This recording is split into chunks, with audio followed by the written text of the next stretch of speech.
Happy Sunday night and welcome to the Park Adventures Club. I'm your host, Rob Whiteside. Thank you guys as always for being with us. We appreciate you. If you have not already, please subscribe to this channel as it helps people to find us. Tonight we're going to have a great show, so thank you guys for being with us. And here's a team that we put together for tonight, starting with Mr. Rob Bazemore. What's going on, fella?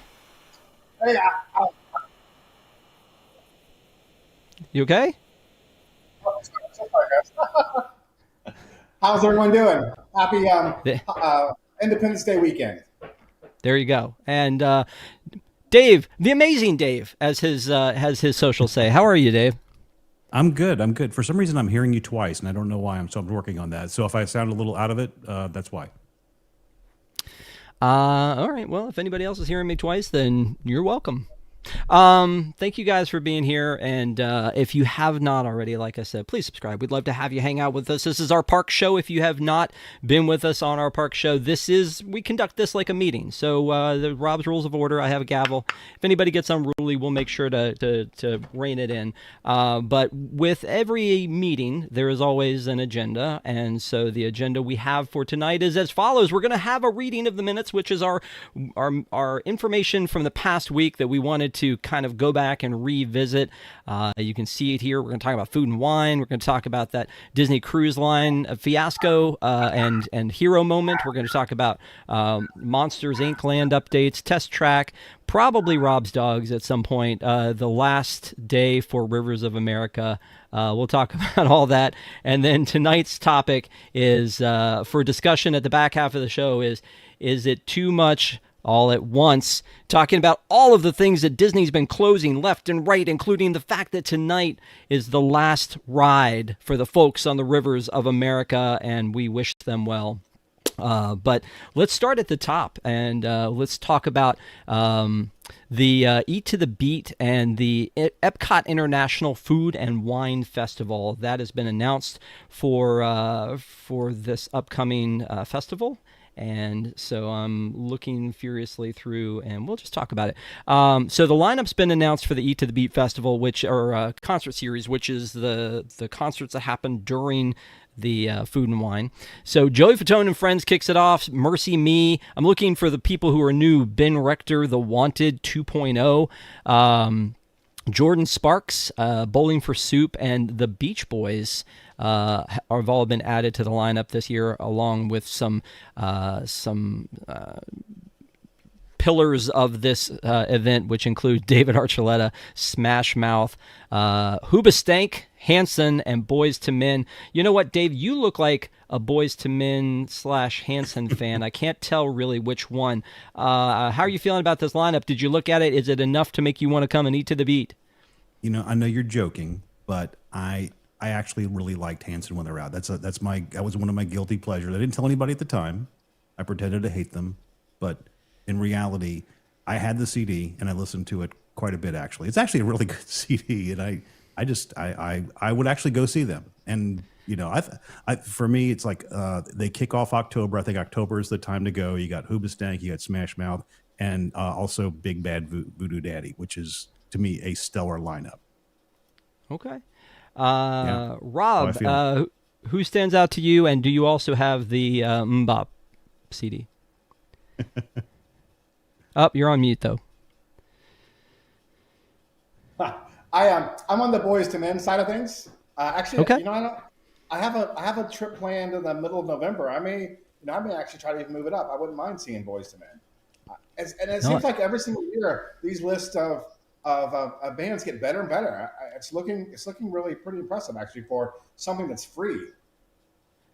I mean, it's free with admission. I mean, we need to make sure to point that part out. It's free with your admission into the Food and Wine Festival. So, Yeah, you definitely strike me as a Boys to Men fan. They are actually that's a really good show, to be honest. So I remember seeing that one. I think maybe last year, 2 years ago. But it was really neat seeing those fellas. Here's a picture of this lineup, like I was looking for before. Honestly, from this, Tiffany, Sheila E., those all look exciting. Baja Men, I guess they come out and saying, "Who let the dogs out?" and then they leave. I guess that's how that works. I don't know. A lot of these are obviously one-hit wonders, but the Beach Boys should be interesting because I'm not really sure which of the boys are actually still around with the Beach Boys. Like, it might Mike just be Love. Mike Love. Yeah, exactly. It's just Mike Love. That's it. I mean, I think there are other guys there too, but the only original is Mike Love. Yeah. Well, and Joey Fatone and Friends. That's the one that kicks it off. So that one should be interesting as well. But the EPCOT Food and Wine Festival kicks off in August. So make sure to swing by. Just Dave, I don't know if we've ever asked you. Do you have a favorite festival? Is it Food and Wine, or is it one of the others? Yeah, Food and Wine without a doubt, hands down. Yeah. Okay. Well, what's it I'll feel start like to be working on the wrong? wife to go It's for definitely... maybe. I think I could convince my wife to go to Boys to Men. So maybe it might happen this year. Okay. All right. All right. Let's move on to our next piece of business then, which is this cruise line story, which happened, I think, last week while we were on the air. Maybe it was somewhere around that time that it came out that a little girl fell off a Disney cruise ship, and her dad jumped in to get her, and then the cruise line turned around, came back, picked them up. Big hero moment. You love to see it. Obviously, this is no shade on Disney. There's question as to like why she was like able to get over the railing, because I remember when my wife and I were talking about this that she was like, I feel like those are really high railings, which you would assume they would be. It's a family cruise line. So, I honestly, again, I only bring this one up pretty much. And Rob, I'll throw this to you for any other comments here, because I do think it was an amazing story and a great, big pat on the back to Disney for the way that they handled this. Well, thank you. It's great that they saved the poor girl. The question you have to ask is, how was she unsupervised enough to climb up? And I believe it was not just the rail. I believe it was the porthole. So she climbed up and she was near a porthole. You'll see at the very front or the back of the ships, they have, I think they're about 4 foot wide portholes that she fell through. So the question I have is, how was she not being supervised for long enough to crawl up there and fall through a porthole? Again, don't know. I'm excited that this dad was able to jump over and rescue the girl. So, nothing about that. But how did she get there in the first place? Yeah, David. Yeah, that was my thing too. Is like what I read, and I'm who knows how much of this is true, but supposedly she was sitting on some rail, fell backwards through this portal, and then overboard. And the dad didn't even actually see it happen. It was the mother that saw it. She freaked out, of course, and the dad jumps in after her. And I think it's it's a real credit to Disney. It shows you how well trained they are and how prepared they are for any situation. They were able to get a boat in the water within a couple of minutes, actually swing back by and pick them up. So that was incredible. Yeah. Well, again, we're glad that everybody is okay. The stats of I feel like they said that 19 people last year fell off and were never found. Not necessarily not Disney, but off of cruise ships. Mm-hmm. In general, and that's just one of those things that I guess you don't think about a lot that it happens. But if you watch Dr. Odyssey that was on ABC, apparently it happens more often than we think it does, because there's tragedy all over the place. I don't know why you would watch that show and then want to go on a cruise, honestly. And if you guys haven't seen it and you do like to cruise, do not watch Dr. Odyssey unless you're just looking to get a look at Joshua Jackson with his shirt off, because I think that happens a lot on there. Have I sidetracked us enough? I feel like I have.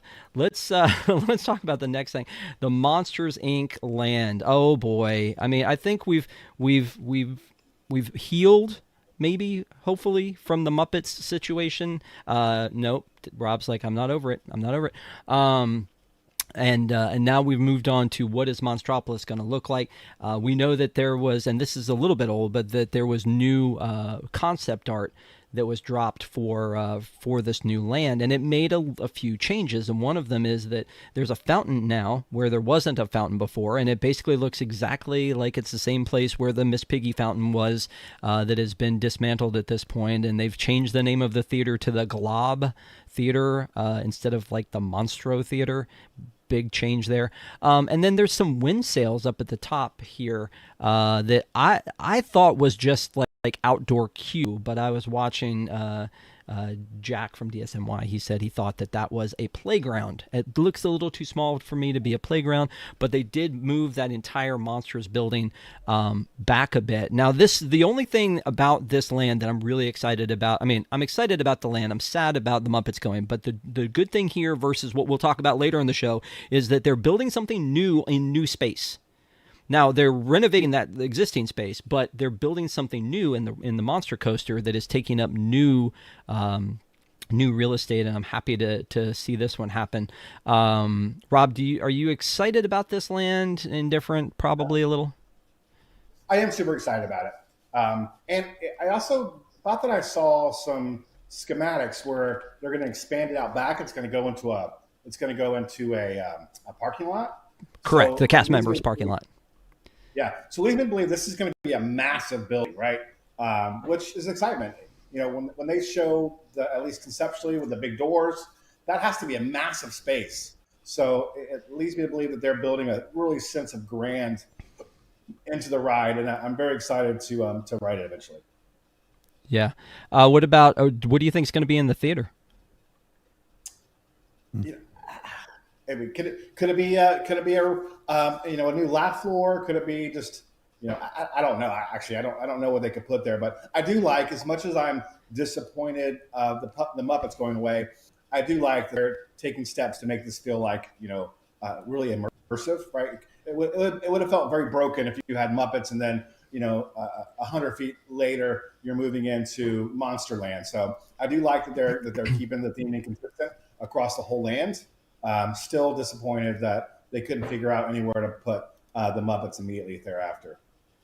Yeah, no, I agree. The area that you're talking about, that cast member parking, I have this shot here that came from Bio Reconstruct, where you can see that they've already walled off the area for cast parking to be able to start building this out. Now, I don't think that obviously you can see where they are anticipating the show building being. So I think they're building this out in a bigger area to allow for construction vehicles and materials and things like that. But you can see where the building is, and diving into it a little bit, it looks like it's going to be a little bit smaller than the show building for Guardians, but a little bit bigger than the one for Rock and Roller Coaster. But it also looks like there's 2 load stations, but one set of track that goes through there. And comes back around. So again, it's pretty exciting to see that. I don't know, and again, we'll talk about this in the back half of the show. I don't know why they wouldn't have started construction on this before they decimated what was the Muppets, because there was that whole area. It seems like it's not going to change so much that maybe they think the coaster is going to go up pretty quickly. So, Dave, what are your thoughts on this one? I mean, I love Monsters as much as anybody. I mean, can't say I'm super excited about it. Maybe I will be as we're going to get closer. I'm excited about the roller coaster. So that seems incredibly cool. Still not completely sold on the land in general, but I'm hoping.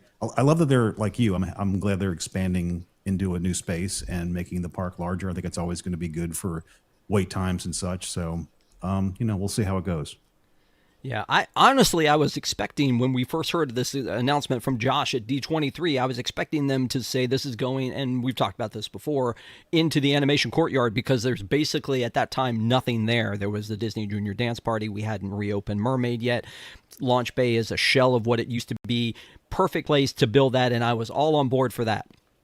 Then when they were like, oh, well, we're going to build this, but we're going to take out Muppets and Rizzo, and okay, well, I'm a little less excited about it now. And then, of course, we all hope that they do something more than just VR to bring the Muppets back in some way, shape, or form, because Muppet Vision was something we all embraced and appreciated and loved for what it was. All right, well, let's move on to the next topic, which is to talk about the test track preview. So we talked a little bit about new test track 3.0. It's going to be opening officially on June 22nd or July 22nd. So this month, they're doing previews for AP. They did some cast member previews, but the AP previews are going to be on the 13th, I believe. And if we go down through this article, you can see that. That I guess it's not here, but that the date is booked up for Test Track. So if you're trying to get into EPCOT for that day to be able to do the pass holder preview, it's locked out right now. So you can't get a park pass, but they're saying that for a hack that there are 2 times when you can try to get a virtual queue for this and to get in for the pass holder. One is 7 a.m. And I believe the other one is 1 p.m. So for 7 a.m. you have to have a reservation. For the 1 p.m. I don't even think you have to be in the park for that one, and you can try to get in for the pass holder preview. I hope that's not the case, Rob. I feel like if you've won the lottery to get a park pass for that day, I feel like you should be the only one allowed to get in. I mean, doesn't that seem more fair? It's actually the same process they used originally with Galaxy's Edge, right? The very first one you had to be in the park. The second one you didn't. I'm actually going to try to get here. I'm going to be there during those days, at least the 18th and the 19th. I do have a park reservation for EPCOT on the 19th, but I'm at Magic Kingdom on the 18th. So I'm going to try the midday on the 18th and then both queues on the 19th. It's perfect timing for me, and I'm really looking forward to giving it a ride. All the ride-through videos I've seen looks really cool, and I also like the fact that it's somewhat educational, which takes me back to my heart of what I want EPCOT to be, kind of an edutainment space, and to talk about LiDAR and the technology associated with self-driving. This seems really interesting to me, and I'm really looking forward and hope that I get a chance to ride the preview. Now, have you watched the video of the ride through? I've seen some. Yeah. Okay, I just didn't know if you were like keeping it as a surprise because you're going to ride it. I'm not very good with restraint, so I've watched a few of them. You always know what your Christmas presents are before you open them. The family probably doesn't even wrap them. And I tell everyone the present that I'm giving them before I give it to them because I can't keep a secret. Wow. Okay. Well, thanks. That's a good heads up so we don't give you any information that you shouldn't have. Just looking at the app, it says the 13th is all booked. That's Sunday the 13th. And then for the 20th, you can't get into the Magic Kingdom because of the parade. So you can park hop in. I'm excited about that too. Oh, yeah. Yeah. I know. I remember you said that you were all except for that. We should have you do a live stream or live reaction from that, and you can tell us how great it was. Also, I feel like whatever our thought is, you have the opposite or something a little different, so it should be interesting to get your take on it first. But Dave, anything on the Test Track before we move on? I was really glad to see GM back as a sponsor because the same thing as Rob was saying is, I like the technology and I love seeing the experimental cars and all that kind of stuff. That's what I kind of missed about 2.0. So I'm glad some of that's coming back. And I actually did watch a whole ride through, and I thought it was super cool. Did you hear about supposedly there was a crash like into some of the doors that go outside the other day during yeah. So there was they have these doors that where you go from being inside the show building to outside, and you go around the track and everything. So there was doors that didn't open, and so it actually crashed through the doors. And because it shows you how smart Disney is, they used foam breakaway doors just in case something like that happened. So it actually went right through these foam doors and kept on going. Well, yeah, 3 days ago. I'm looking at that now. That's pretty crazy. So, yeah, there was a lot of sensational videos out there about it. It's like crash. I'm sure everyone was fine. We're just we're just tired. Yeah. Crash seems a little overstated. It was a mishap that was certainly not intended, but I don't think anybody was hurt or freaked out too much. I think the ride just kind of went on. They're leaving the door open now, from what I heard. Yeah. Well, that means they should. But I mean, that kind of ruins the surprise of it, right? That was the thing, is that they started shooting you in the original one with Test Track 1.0, where you were the test dummy, like crash dummy, that they shot you through the door, and then it just opened up at the last second. You're like, oh my gosh, now we're outside and we're blind because that sunlight just hits you like just at the right time. All right, let's move on to the final piece of old business, which is that, as I mentioned, today's the last day for the Liberty Bell and for Tom Sawyer Island and for the rafts to Tom Sawyer Island. We knew it was coming. We talked about it a few weeks ago on this show and asked if we should be upset by this as Disney fans, if we should be upset. And Rob, you said we shouldn't be upset. We should just be fine with this. But today's the last day. You won't be able to ride it when you get there. You can send us pictures of you in front of the construction walls.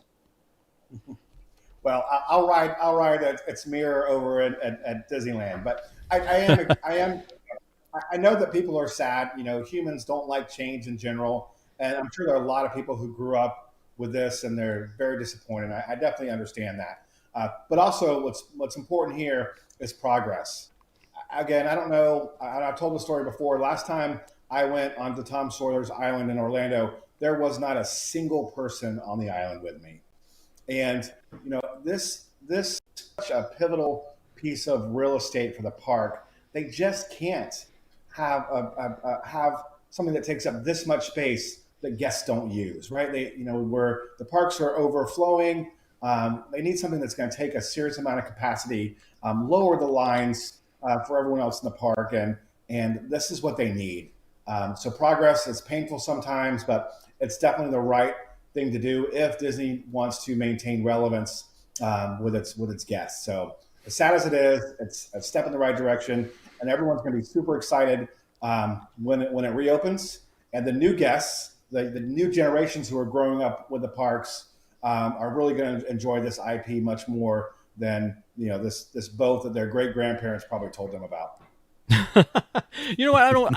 And you had told me at the time that you were done an impartial survey or an informal survey of counting how many people got onto the ship while you were there, even though I said that I feel like the capacity is bigger for this and Tom Sawyer Island than what we're probably about to receive with the Cars Land. But I think one of the things we talked about was that the new concept art actually shows more water. That you said maybe Disney listened and maybe they added more water into this. I hope that's the case, because the vistas are what I'm going to miss. The energy of this area is what I'm going to miss, because I feel like you're right. I don't think, other than when we did a live stream from the Liberty Bell, I haven't actually been on it in years. Same thing with Tom Sawyer Island, although I couldn't get my wife back on Tom Sawyer Island, so we didn't do that one. But we waved at it, and that was something. And Aunt Polly's hasn't been open in forever. So, but when we, I think a lot of people enjoyed, like, if you were local, some peace and quiet going over there for the day and sitting around, or if you take your kids over. And I know some people said that they had kids that needed, whether it was, autistic or otherwise, just take them over to the land just to have some decompression over there, and there's not really going to be that space anymore over there. So I hope you're right. I have high expectations, though, that if you're going to fill in the rivers of freaking America, I hope that there is going to be something better. But Dave, you were nodding your head. You're all about bringing some Piston Peak into the picture. I'm not that sad about it going, to be honest with you. It's a lot of real estate. I think they can do a lot with that. I think Walt might be a little sad hearing that it was going away, because it seems very traditional and very much the kind of thing that he would love and advocated for. But I'm not going to be sad to see it go. I think the parks, like we talked about a few weeks ago, they got to continue to evolve. They're not museums. They gotta put the past behind, and if people aren't using a space, they've got to make it useful again. Okay. All right. Well, the people have spoken, I guess. We're going to find out tonight. Like I said, is the last night, and we've been talking about it for a while. I feel like we talk about the last night for a lot of things. We talk about the last night for Muppets, the last night for the Liberty Bell, the last night for, Rock and Roller Coaster is going to be coming up. Dinosaur is going to be coming up. It was tough to be a bug, all those things. So we're going to talk about that. We'll close the old business. That's the notes, and we're going to talk about our main topic for tonight, which this leads into directly, is it too much all at once? Are there too many things closed all at once? Because I feel like we've kind of danced around this a little bit when we talked about the closing of the Muppets. We talked about should we be upset about the closing of the Rivers of America, but it's a lot all at once. And I mentioned this when this last week to when Pete was on the show, because he and I had talked way back when EPCOT closed, and they were like, we're just going to shut everything down at EPCOT. We're just going to shut it all down, and then it took forever. Care Bear, I know, had mentioned in the chat, well, that was during COVID, but then it took them so long to get everything done, and they cut back other projects and things like that. It was walls, and we were jokingly calling it Walcott, and it just was under construction forever, for years, for 5 to 6 years. The entire place was under construction, and then when they were done with everything, they were like, "We're going to close Test Track for a year." So, all of those things being closed at the same time. Whether it was right for construction, maybe it was to save money, I don't know, was a thing. But there is a lot of stuff closed. And as a matter of fact, gentlemen, I've gone to the trouble to make a list. And this is not probably even everything. And I will warn you that some of these things have been closed for a while.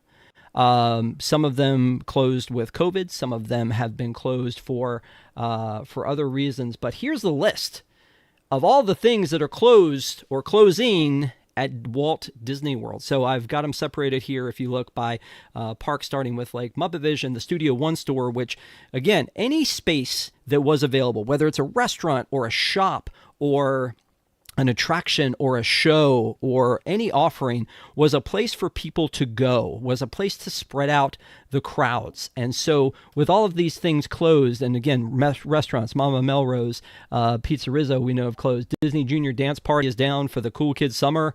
The Star Wars Launch Bay Theater was a thing where you could go and sit and watch a movie inside Launch Bay, and then they had the Launch Bay Cargo, which was the shop. That's been closed. The Disney Studio Store, I can't even remember the last time that was open. Jedi Training Academy, the Galactic Fireworks. We haven't had fireworks since forever at Hollywood Studios. The Rock and Roller Coaster will close in 2026. Star Cruiser was closed, which again was a place that people spent 2 days and they were at Disney but not in the parks. The Wonders of Life Pavilion, which was supposed to be play. The Restaurant Marrakesh, which is every now and then is a AP lounge. Spaceship Earth's closing in August. Buzz Lightyear's closing in August. Stitch's Great Escape's been dormant, empty for years. Liberty Square, the riverboat, the Tom Sawyer rafts, and the island, which I count separately because the rafts were their own thing and then the island was its own thing. The Frontierland train station will be closed, and the Big Thunder Railroad is still closed until next year. The Cool Ship snack stand, which is not a big deal, but it's also closed and will be for a while. The Tough to Be a Bug, Chester and Hester Games, the Treasures shop, the Boneyard's closing in September, Primeval World, the Outpost shop, which is that shop right outside of Animal Kingdom, Triceratops Spin Dinosaur, and the Discovery River Theater, which is that huge amphitheater that was the Rivers of Light, and then it was Kite Tales, and now it's just a huge bay of nothingness. That's a lot, Rob, and honestly, like, I'm sure you can come up with reasons why, but did it all have to be at once? I feel like we're saying so many goodbyes all at once. And we'll talk about what's coming in its place. But do you feel like it's too much all at once, or not really? I will tell you that if I was making my once in a lifetime visit to Walt Disney World, this is not the time I would be doing it. Right? There is quite a bit done. I don't know if they're anticipating that the crowds are going to be lower, so this is the right time to do it. But certainly, this is going to make the parks feel even more crowded than usual. But I think there's two different things, two different ways to look at it. We can look at it, hey, this is very negative, or we can look at all the exciting things that are coming to the parks. And I think that's how I look at it. Will it mean that again that there'll be larger crowds and fewer things to do for a brief period of time? Yes, but super excited to hear about all the new exciting things that are coming, all the investment that Disney's making into the parks. In a couple of years from now, probably 4 years from now. This is going to be even a more incredible place to be. Okay. All right. Fair enough. Dave, same question. Do you think they're closing too much all at once, or does this seem about right based on what they've got coming up? And we'll talk about what's coming up after you tell us what you think about this. Yeah, I mean, it's a lot. It is a lot, but it's overdue. And I think that the problem is that Disney a lot kicks the can down the road to see how long they can push it, just without doing any real serious updates. And it's catching up with them, so they're playing catch up. And I think it's necessary if Disney wants to keep up with what Universal's doing. I don't think they can continue to sort of do it piecemeal. They've got to get really aggressive and make sure that every space in the park is maximized and useful. I mean, there's a lot of stuff on the list, but how much capacity does that actually represent across the parks? So yes, obviously it's lots of different things that people could do, but how much of it was getting used all the time? Well, So and I think, yeah, go ahead, I think that any capacity is better. I mean, is a plus. That's my opinion. I know that Rob and I have different opinions on that a little bit, but I think that any capacity is that gives people another space to be in, whether you're stopping to see the citizens of Hollywood, or if you are moving down through a gift shop, or if you're sitting at a restaurant. All of those things to me are another place for people to be, and never have I seen no one there. So there's maybe somebody who knows, hey, this is a secret place to go, have a seat, whether it be the Walt Disney Presents Theater. That's kind of that these days, right? When you go in there, unless they bring in some new blue sky, models or something, or some new Descendants 15 costumes that they put down there, there's really not a lot of new reason to go. Or if there's a preview or a meet and greet, they need to find those spaces and bring people into those spaces more. But all of these spaces that they're shutting down, there was literally until they brought back the Mermaid Show, there was almost no reason to step through that archway to go into the animation courtyard, because, again, as I mentioned, the Star Wars launch bay was like a shell of what it used to be, and for a little while they made it as like a mask off resting place during COVID. Disney Junior Dance Party is something for little kids, but there really wasn't much else to do in that area. So they, because they shut everything down. It was completely shut down. But let's spin it to the positive for a second. Let's talk about what's coming, but let's look at it from a timeline standpoint and what we're actually getting in exchange for what we're losing. So the Little Mermaid show has come back. I'm grateful that it has, but it is a replacement for a show that should have been there for the past 5 years, in my opinion.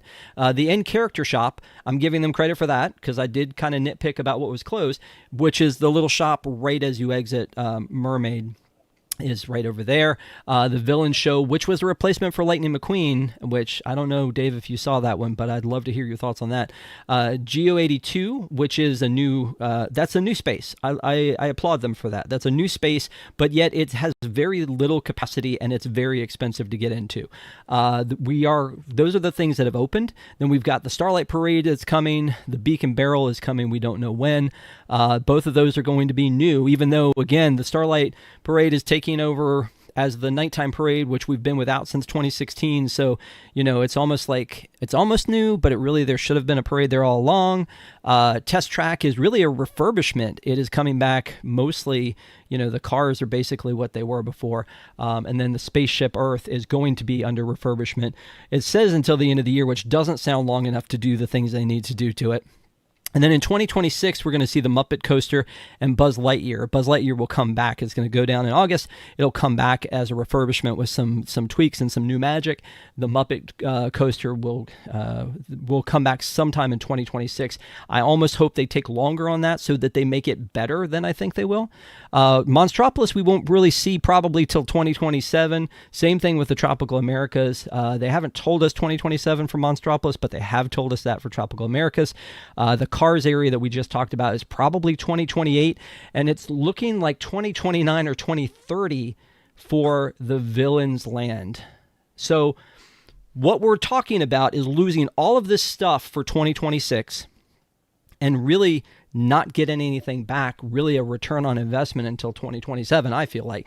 And so, yes, it does take a while to make the magic, to build these things out. In the meantime, you've got Epic down the road who Universal really isn't closing anything. They closed Rip Ride Rocket. It looks like they have a massive project coming for that one, but they haven't told us anything about that yet, as opposed to Disney has been talking about some of these projects, like Disney's the Villains edition, for years. And so, they're going to be ready to go with whatever it is before they actually make the announcement. Epic is already ready, as I saw one of our PAC members talk about earlier, already ready to expand from that area. So, Dave, thoughts after looking at this list? Is it all going to be worth it? Please tell me it's going to be worth it. Well, in my opinion, it is going to be worth it. And again, like to me, it's like if they don't do it this way, you're talking about taking this timeline and really extending it even further out. So if you do it piecemeal, you could be looking at 2035 before Villains Land comes to pass. So I just think I'd rather see them pull the Band-Aid off and just get to it, and do as much catching up as they can possibly do over a short period of time. So like Rob said, if this was a once in a lifetime trip, I would probably not advise somebody to go. But for those of us that go all the time, I'm glad to see the change, and it won't stop me from going. So I'm excited about what's on the horizon. They've got some really cool things in the pipeline. Okay, Rob. Yeah, so I think what we should be mad about isn't all the changes they're doing, or how many things are out of whack now. We should be mad that they're waiting until now to start this stuff, right? They should have started this 2 or 3 years ago. That way we would have had some of these new things in the park already. It's the delays, the continuous delays that Disney puts in place that's making the situation be where there's going to be so much downtime. So I am ultimately excited about all the things that are coming. It's great, but it's on leadership waiting so long to get this done so that we have so many things that are going to be down at the same time. I totally agree. And I know in talking to our pack, the Park Adventures Club members that we have, a lot of them, I think, feel the same way, that why did it take you so long? We were talking to a guy at Topolino's. we were having breakfast at Topolino's on our last trip, and 3 of us were wearing Disney, and my daughter was wearing Universal. And so he pulled the one of these things is not like the other and started talking to us about Epic. And he said, have you gone? And we talked about it, and he was talking about how great it was. And he said, and it sounded great to hear him say this. He said, next it's going to be our turn. I love what they're doing down there, but next it's going to be our turn.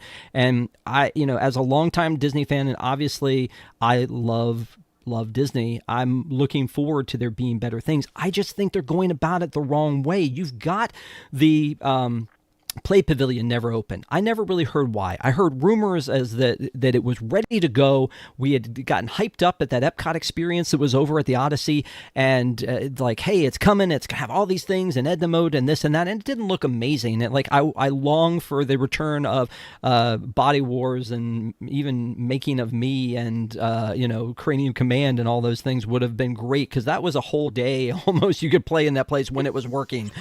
So but they've got that pavilion over there, and even if it wasn't what they wanted it to be, they've walled it off. But they replaced that roof like at least twice in the time it was closed. They used to use it as an extension for the festivals. They put these things in there. That's an area that's behind the scenes that would have been out of the way, that they could have put in an attraction while the rest of the park stayed the same. And they could have done that for us instead of going in and just, devastating everything else. They could do that. And that would start to add some capacity and new attractions. They could have figured out a way to do that. Same thing with Villains Land. The Villains Land is supposed to be an extension. My guess is it's just cheaper for them to start Villains Land and this Cars expansion at this Cars area at the same time, because they can just shut everything down at the same time, and then have the earth movers and everything in there. I don't know if that's their thought process on that one, but again, I feel like there are areas where they could have done something new. And like I said, I don't feel like we've seen a lot of new. Everything that they've labeled as expansion has been replacements, in my opinion. I would have liked to have seen them do something over out of sight and not have to shut down everything. And then, like I said about the Monsters coaster, they could have built half of that thing in the parking lot before they even closed the doors on the Muppets. But Dave, am I crazy? You could tell me I'm crazy. You're crazy. Yeah. No, cool. I hear what you're saying, Rob, but what you're talking about, like, I think the hourly capacity of the riverboat is like 500 people or something like that. It's a really low number.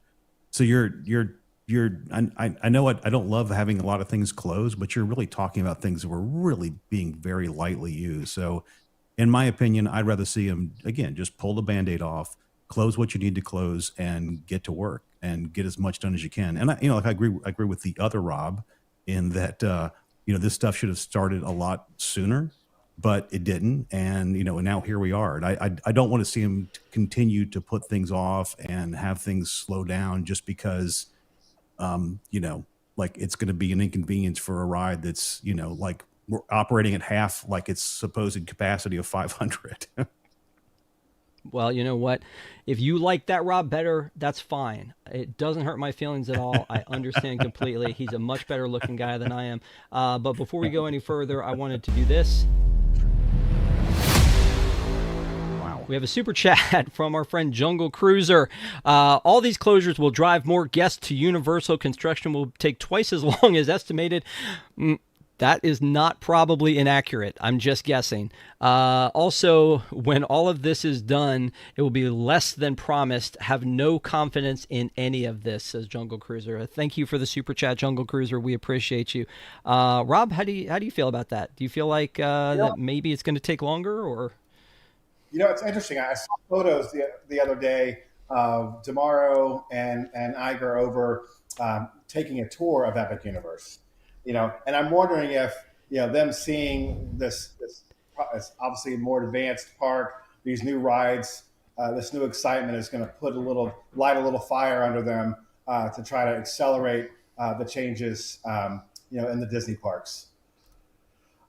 It is a lot going on. I don't know that's going to delay anything. But I've never heard Disney open anything earlier than what they previously announced. So the only way these things can ever go is take longer. It's never going to be shorter. But again, I think this is worth it. This stuff has to be done.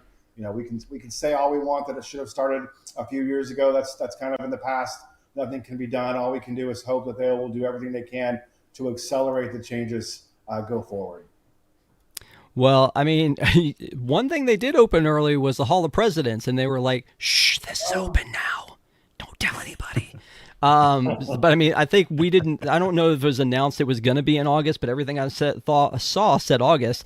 I don't know if that was to combat capacity or they were just like, "Hey, look over there," and then they opened the doors. I don't really know what exactly went down there. But anyway, one thing I wanted to comment on, which was something that happened in our pack, which again, I asked this question to our Patreon. And if you want to get more information, we'd love to have you as part of our community. It's patreon.com/GoPack. We have a Discord, and everybody in the Discord, we ask random questions. And one of them was about tonight's topic.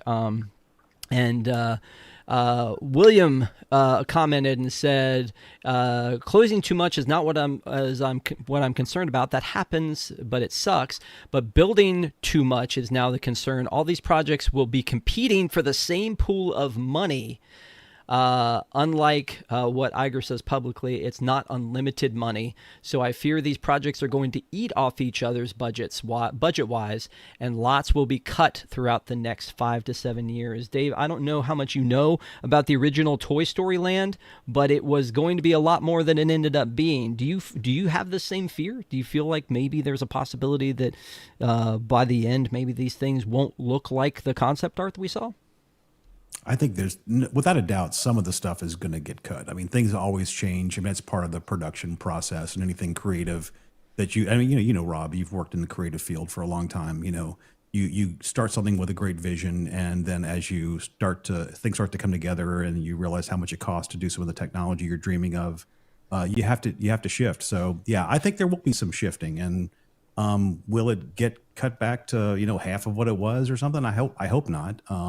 I hope that Disney sees the writing on the wall that, now is the time to get really serious about competing with Universal, because they're gonna get left behind if they continue to sort of just tread water. And I don't know. I think they really got to be, and I said it earlier, I think they have to be aggressive with the kind of innovations they're doing right now. And if they want to stay on top, that's the only way they're going to do it.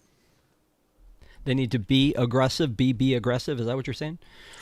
That's exactly what I'm saying. So this comment from our pack member Jay Ware leads me into the next part of this I wanted to talk about, where he says, "Too bad there's no DVC for attractions."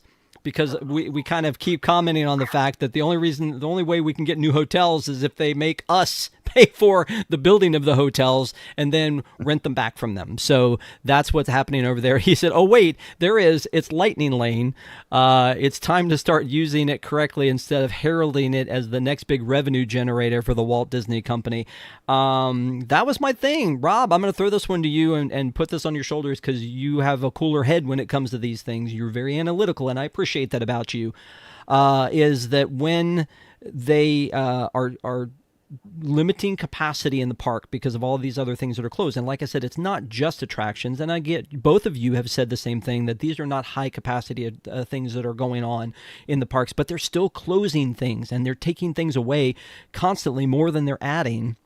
Some of them will never be replaced. That Outpost store, we used to love that store at Animal Kingdom.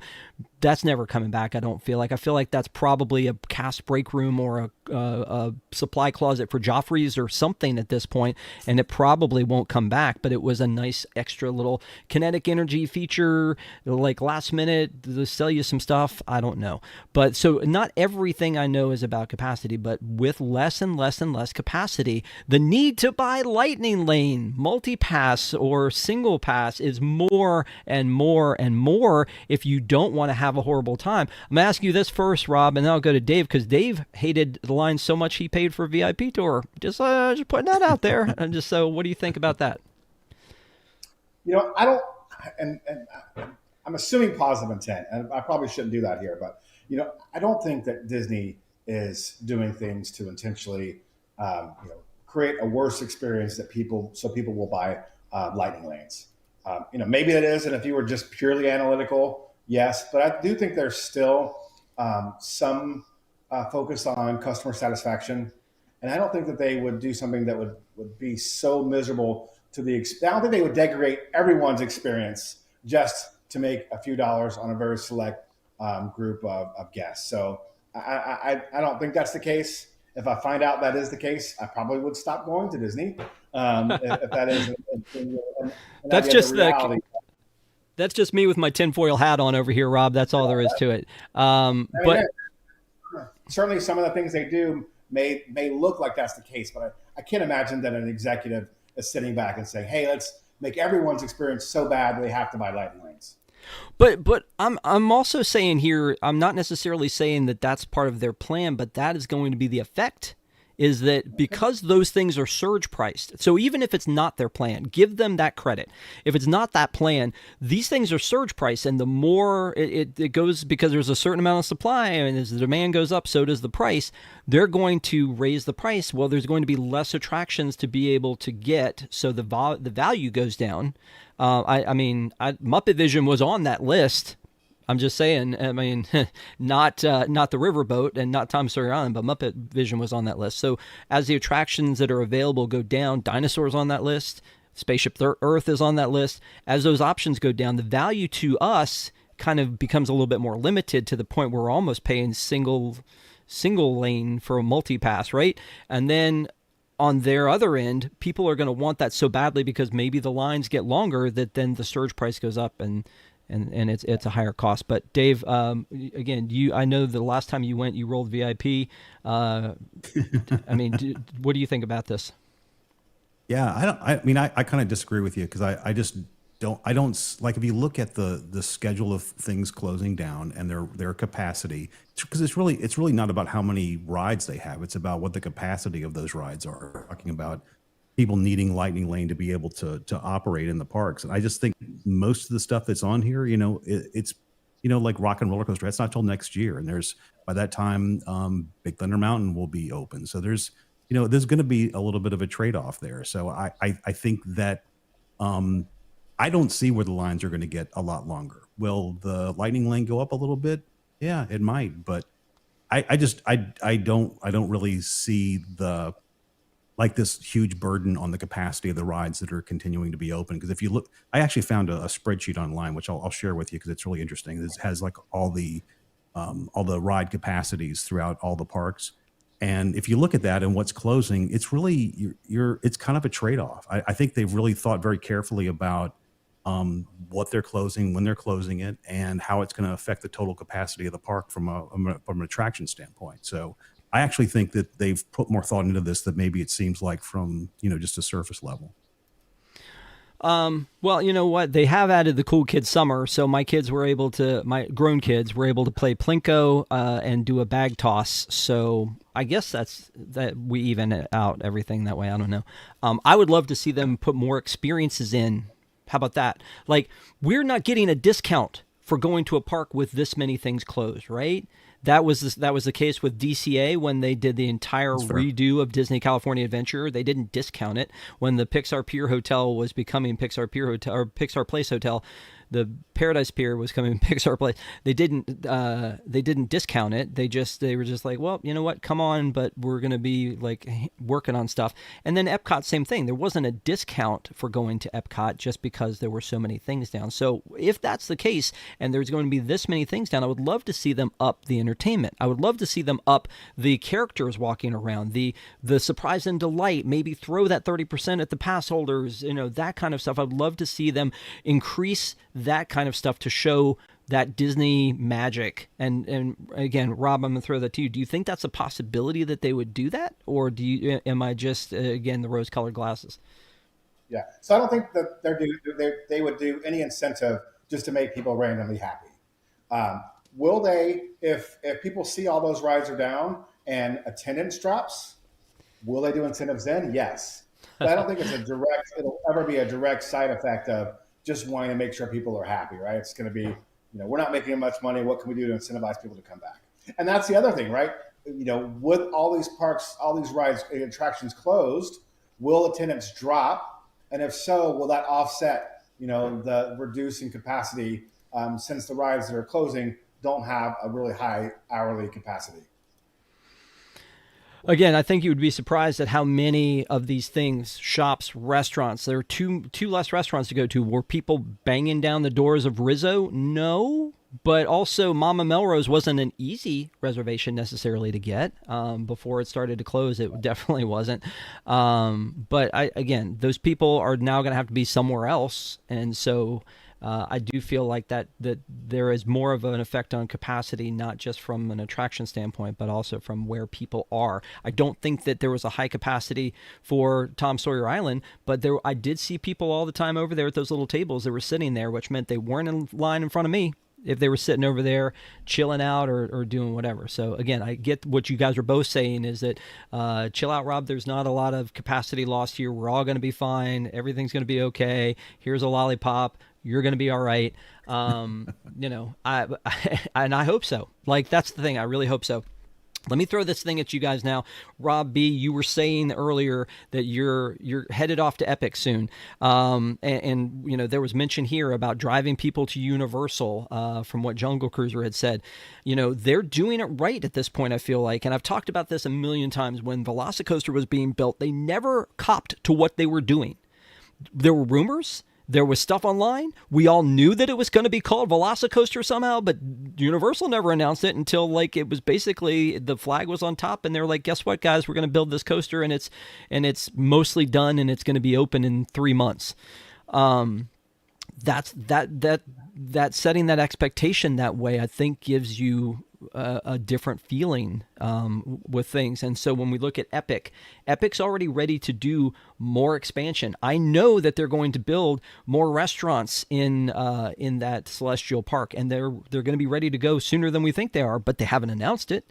They've made those adjustments. They've got expansion pads that we can see, but they haven't announced what's coming or when they're coming. So I feel like, they're setting this different expectation of, we're not going to really tell you what we're doing until we're ready to tell you what we're doing. And in the meantime, we've already started doing it.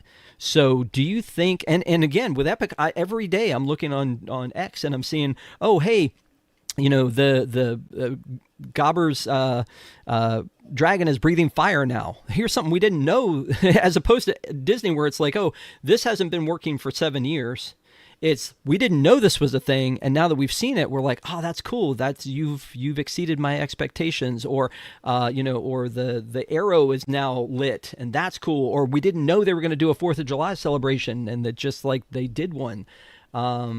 again, Rob, am I crazy here, or do we think that maybe they're kind of? I'm hoping they're setting the bar, I guess, is what I'm telling you. So I think there's two things happening here. When you're creating something net new, you can keep it down, right? You can build secretly things in the background, and when you get a little closer, you can make an announcement. Disney can't do that because Disney is closing, for the most part, is closing down existing attractions. So when someone's being closed, I think there's an expectation from the guests that they have some sort of understanding of what's replacing it, because it's not a net new, it's not a net new ride. So I think there's just they're in two different places in the life cycle of the park. Disney is at a mature park that is just reinventing itself, whereas Epic and Universal broadly is a younger park and they're expanding. And when you're expanding, you can keep things on the DL as you're building them out. Gotcha. All right, Dave, thoughts?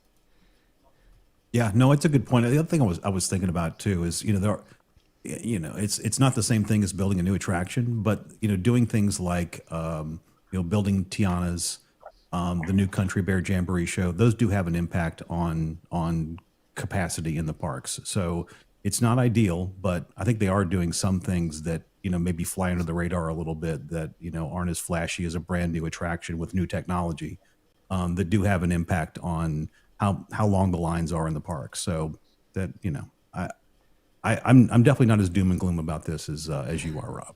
I'm not doom and gloom. I'm not. I just want them to do better. That's what I'm saying. So that's fair. That's fair. Yeah. Yeah. But here's the thing is that those things had to go down for a period of time to make that happen. I would love, and I think that a lot of Disney Parks guests would love for them to add more things to those screen-based attractions that they have.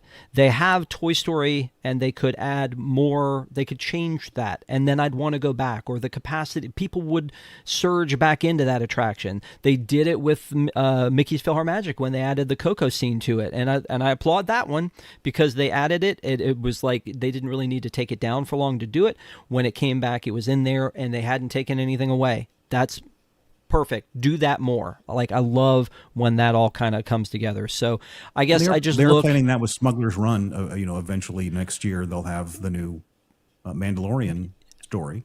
I agree, and that's great, and I'm excited about that. However, they announced that at Star Wars Celebration 3 years ago. So we've been talking about a screen-based fix for years. So yeah, I'm excited, and it's supposed to drop on Memorial Day next year when the Grogu and Mandalorian, and I get that it has to line up story-wise with that, but in the meantime, they could have dropped a different story. They could have put something else in there. Yeah. So, right. And again, I get it, and I'm excited, and I'm not trying to be down on that idea. I love when they do things like that, but I'm just saying they should do more of that. There's this movie that was supposed to be coming to China that they announced years ago that never happened. It was going to be a seamless 360 movie. Whatever happened to that? I don't know. But that would have driven more people into that thing, because I don't know how many people go watch that movie now. Wonders of China, I think is what it's called. So, I don't know. I feel like, we know that the Rip Ride Rocket roller coaster, the Hollywood Rip Ride Rocket roller coaster is closing, right? Here is that coaster, and then you can see above it on the left side, and this is by our Reconstruct again, God love him. On the left-hand side and on the right-hand side, they've already cleared stuff away that they're going to be doing something else. I've heard rumor of a Ghostbusters roller coaster, and if it was like with indoor show scenes, take my money. I mean, absolutely take my money. Bring Ghostbusters back into this park. That would be great if that's the case. We just know it's closing in August, and already there are pads ready to go that are cleared off, ready to do something with this, but Universal hasn't announced it yet. I guess that's what I just keep coming back to. So, anyway. You know what is really awesome at the park? If you're in the park and all of a sudden you see, Starlight start rolling in, right? Not announce a new nighttime parade, but all of a sudden you just see it start rolling down Main Street. That would have been pretty awesome to see that. Oh my God, yes! Like the Three Caballeros, when they were added, when they took those Mickey Mouse Revue Three Caballero animatronics, and they were like, hey, there's a screen here one day, and the next day they're just there. It's like, yeah, do more of that. That would be great. But I think that one of the reasons, and I feel like, Dave, I've let you down because you think I'm grumpy here, is that and I'm not. I'm asking these questions because I feel like somebody has to. But when I'm looking at all this stuff, and I think to myself, we've been disappointed so much. And when you get disappointed, it's like the little kid. This is probably a very bad example, so please don't at me on this. But you're the little kid outside on the curb waiting for dad to come home to take you to the ball game, but he had to work late and you didn't know, and now you're sitting there by yourself. That's me with the Mary Poppins attraction. That's me with the the Play Pavilion and the Spaceship Earth redo and all of these other things that they've been saying forever were coming. The Main Street Theater that didn't come, new monorails that didn't come. It's just one of those things where at some point you're like, please don't tell me what you're doing unless you're really ready to do it and you know when it's going to be open. All of these dates that I came up with for like the estimation of like Monstropolis and all that, the only one we've heard for certain on those dates is that 2027 is when we're going to see Tropical Americas. Could be December 31st, 2027, or they could even change that. They've only said 2027 for the Tropical Americas. Yes, there's dirt moving. That's great. I'm excited. Like, let's get Encanto into a park about animals. Convince me that it was the right thing, and let's get it in and make it good. And I'm on board. But I just feel like with all of the things closed, there's a lot closed. And to your point, Rob, 2026, not the year to go on your once in a lifetime vacation to the Vacation Kingdom. So. Anything else, Rob, before we move on to our wrap up here on this? One thing I would say, one thing that was really exciting to me, and I don't know if you remember way back in the day during COVID, when all of a sudden you're in the park and all of a sudden when these cavalcades rolled out. Totally unexpected. Originally, they didn't even announce when they were going to happen, so people couldn't gather around. But that was something that was a surprising delight to the audience. It ate up capacity. So imagine a scenario where parks are monitoring capacity, and when the lines get too long, they throw out a cavalcade, or they throw out some kind of streetmosphere that kind of helps on demand eat capacity. I'd love to see something like that. Again, I think that for me, and again, I'm an old guy, just walking around the park, and all of a sudden I see a cavalcade come out, and that just put a smile on my face. Unexpected, adventure in the park. Yep. No, I agree. Dave, anything else before we move on to our final thoughts on this topic tonight? Yeah, I just second what Rob just said, because, growing up, that was what was really special about Disney World going as a kid, is like there was so much unexpected. And you would have all these moments of just, magic happening. And when I talk with my family about what our great memories of Disney World were, and they're always related to some of those moments we didn't expect. We always know we're going to go and we're going to ride the rides and do all that stuff, but it was the things we didn't expect that really were the most memorable. So yeah, I wish there was more of that. Well, you can reach for the stars in broad daylight. Oh, no, we can't do that anymore because magic doesn't happen. It's been canceled because they can't have two parades at once. Sorry. And we didn't even talk about Disneyland. I know, Dave, you had asked me pre-show, like, are we going to talk about Disneyland? I don't feel like there's as many things closing at Disneyland. I feel like they seem to do a better job jockeying in and out stuff. There have been times when I've been at Disneyland and like 4 major attractions are down at the same time, Haunted Mansion and Space Mountain, because Haunted Mansion was doing something and Space Mountain was doing something, and Small World, especially when they turn over for the holidays. So, it's not, it happens there too, but it feels like there's so much there in a small amount of space that you don't miss it as much as a park like Animal Kingdom, where, man, if 2 attractions are down at Animal Kingdom, it is definitely a half-day park. And I know a lot of people already think it is, and it's only open till 6 as it is, but then you take away Dinosaur and Tough to Be a Bug, and Dinosaur will be there until Zootopia opens up. But, again, there's not, it just doesn't feel like there's a balance. Maybe they know what they're doing. I hope they do. But anyway, so thank you guys for weighing in on that. Before we get to our final vote, and I want to, again, get your BL end on this topic, I want to say thank you to everybody in the chat for being with us tonight. We appreciate you, and thanks for hanging out with us. And tell a friend if people are like, hey, we missed that show that was on Sunday night. Well, that's us. We're here. We're still hanging out, and we want to talk to you guys. And so, come hang out with us. We'd love to have you. I want to give a big shout out to our PAC, our Park Adventurers Club. Those are our Patreon, our super fans, our community. We love you guys. Thank you guys so much for being here and hanging out with us all the time. If you want to learn more about it, you can go to patreon.com/GoPack, PAC. And thank you to our Zebra Mezzanine and Treasure Room supporters. And if you loved the old Adventures Club, you get the reference there. Thank you guys for your support. And you can follow us on social media. We are at every social media, Pinterest to TikTok, at Park ADV Club. So check us out on there. And then also we have got a ton of content on this channel. We do lives on Sunday nights and on Wednesday nights. We do our review show. So this is if you want to catch up. We did a Jurassic Park review. Stephanie and I did that one a couple weeks ago. And then we did a trivia night a week ago Friday. We did the water park conversation last week with Pete Carney and Shannon.